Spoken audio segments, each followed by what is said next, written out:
Hello, everyone. I'm Captain Logan, and I'm still not reviewing a Spawn comic because it's not Spawn here. It's day 4 of my comic review video day calendar, and today I'm taking a look at a little oddity in my collection, one that I've never read before. This is from the year 2000, and a thing I bought because of things I like to collect a little bit, but never, to my recollection, cracked open. This is Cartoon Network, starring Space Ghost Coast to Coast, number 15, and kind of odd that a whole show would be starring this comic. You would think that Space Ghost would be the star. It would be Cartoon Network starring Space Ghost, but no, the whole program, Space Ghost Coast to Coast. This was an oddity of a comic series that only had 18 issues, and there were only 4, I think, different Cartoon Network shows that made it into this series, and it jumped around between each of them. I don't know why more weren't included, because by the year 2000, there were quite a few more original Cartoon Network shows. Of course, you get a lot more after this, but the first issue is Powerpuff Girls, and then Space Ghost Coast to Coast is there, and Cow and Chicken, and Johnny Bravo. And I think that's it. No Dexter's Laboratory, no Ed, Edd and Eddy, no Grim Adventures of Billy and Mandy, none of that stuff. And each of them got 4 or 5 issues apiece, or 3 or 4 issues, and that was it. And it clearly didn't sell real well because it wasn't around very long. And it's odd also that Space Ghost Coast to Coast was one of the shows that was picked for this, because that series was pretty much over by 2000. Every now and again they would come back with another episode. The last couple seasons of that show are real sparse. There's only a few episodes of, and I think you can barely even call them seasons. They came out on DVD in volumes because they were made over such a long stretch, and so I don't know what the season count of that show even technically is. It's like 8 or 9, but with a few seasons that only got like 3, 4, 5 episodes. I'm not sure. Coast to Coast heyday was in the early 90s. It was the beginning of what would become Adult Swim, and kind of set the groundwork for all of that, for these kind of goofy cartoon shows made for adults that were a little bit more risque and that were really playing into the counterculture of the 90s, and also the kind of indie movement, the alternative movement. It was making fun of talk shows, of late night talk shows, while also kind of being, in some ways, one of the consummate ones because of what it was after. This is a thing that shouldn't be on mainstream television, and isn't it novel that it is? Kind of the same thing that MTV had. It really came from that same sort of mold. And I wasn't a big fan of Coast to Coast. I loved the comedic Space Ghost stuff on Cartoon Network, but I was much more of a fan of Cartoon Planet, which is why I bought this particular issue, because it's got Brak on the cover, and Brak only gets a couple of appearances, a couple of scenes in this issue. He's basically just a cameo, as he was on Coast to Coast. He wasn't a regular there. It was Space Ghost, Moltar, and Zorak and Space Ghost would be brought over to Cartoon Planet on Saturday mornings, which was a kind of a cartoon variety show. It would play old cartoons in the middle of that show, and then there were these fun, ridiculous sketches that was built around. The humor of Coast to Coast was all about being as nonsensical and pointless as humanly possible, and you might wonder how that translates to a comic, and the answer is, sort of. I think that these writers, there's 2 stories here, one much longer than the other. The Secret of the Cake story is kind of our I don't want to say A story and B story, because that kind of suggests that there's a subplot, but kind of your main story, and there's like a backup feature. But the First story here is, let me see if I can find the writer. Yeah, written by Bobby Bush and art by Matt Jenkins. It's very authentic to that show in its look and in the way the characters are written. He's got a really great voice for everybody. Pretty much, I think his Moltar voice is probably the closest. And what's kind of weird about this is just seeing all of these characters with different expressions and doing things that they wouldn't have been able to do in Coast to Coast if you're familiar with that show, because there was a lot of stock animation that was created for that based on the old 60s Space Ghost show. And then in Cartoon Planet, pardon me, did this too, where we would just reuse the same 5, 6, 7 sets of frames of animations that we had for those characters to cut costs and to make fun of cartoon shows that cut costs. It was kind of doing all of that at the same time. This is really polished looking for Space Ghost Coast to Coast, and at first I found myself thinking, this doesn't really translate to comics. Like, the pacing of it is a little different. The brand of humor is absolutely on point. And again, the character voices for the most part also are, but it's a lot more straightforward. It feels like a all ages comic, a kids comic, and I'm not, and I don't say that disparagingly, because some of the humor here would be over kids' heads, and again, does feel pretty genuine to that show, but the way it's organized, the structure of it is, beginning, middle to end, feels very much like kind of a standard kids comic. The Powerpuff Girls issues that I've read are pretty similar to this in format.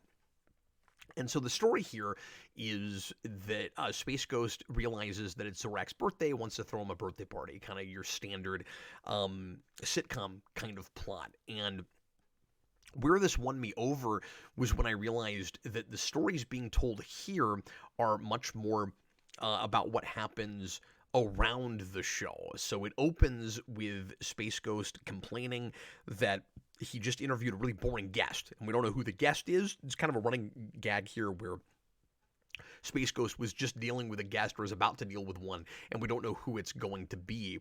And he realizes, like I said, that it's Zorak's birthday, wants to throw him a party, and so there's very little of the standard on-set stuff, and you get a lot of that in the show also. Sometimes you'll have whole episodes where we're barely actually in the talk show format, and those are the ones that most go off the rails and get really trippy, and you feel like you're on drugs just by watching the thing.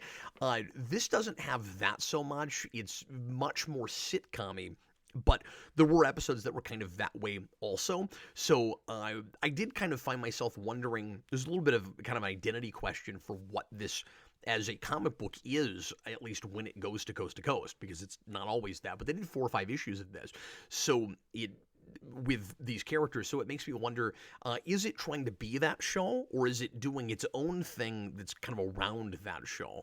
And when I thought of it as that second thing, it was much easier to appreciate, but I'm not 100% sure if that's what it's after.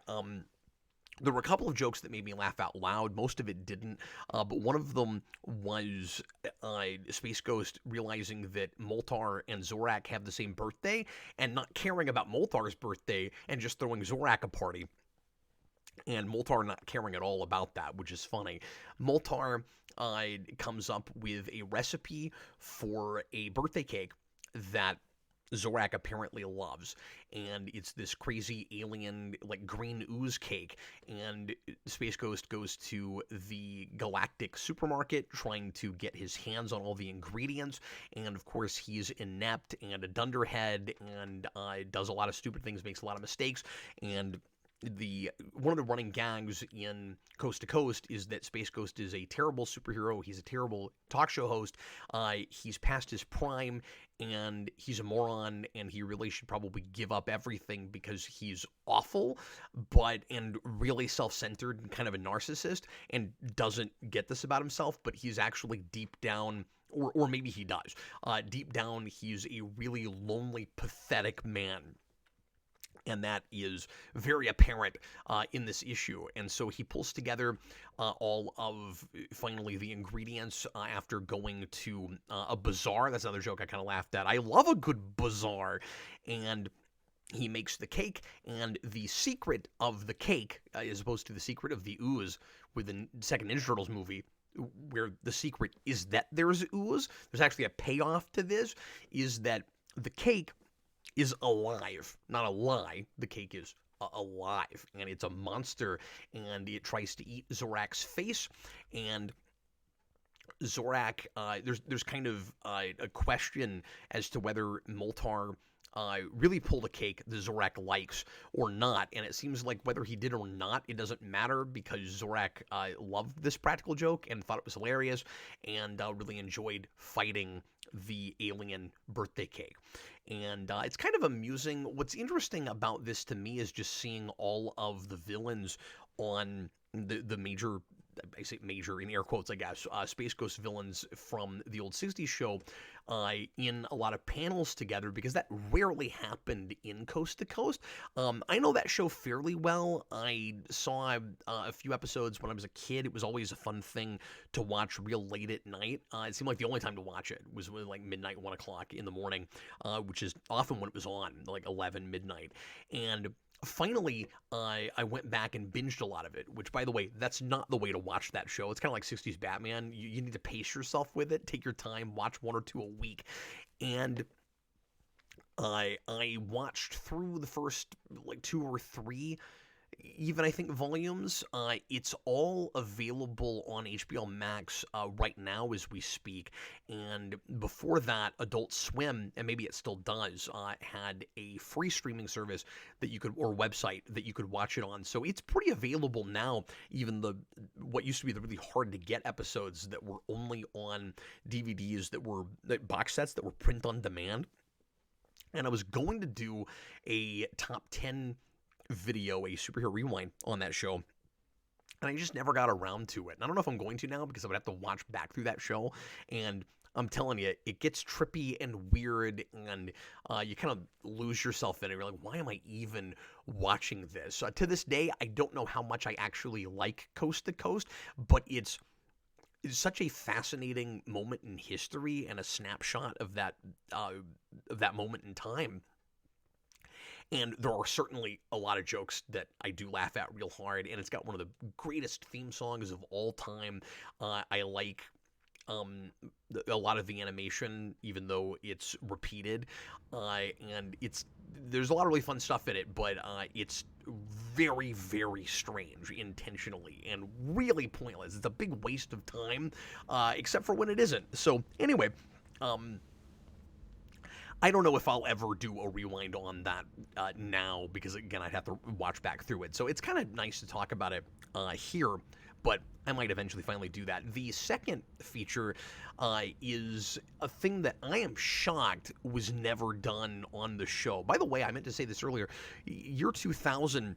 this is right around the same time the Brack show starts. I don't remember if that's 2000 or 2001 when we get the first season of that show, but that's one of the reasons I say it's really late to be doing Coast to Coast comics.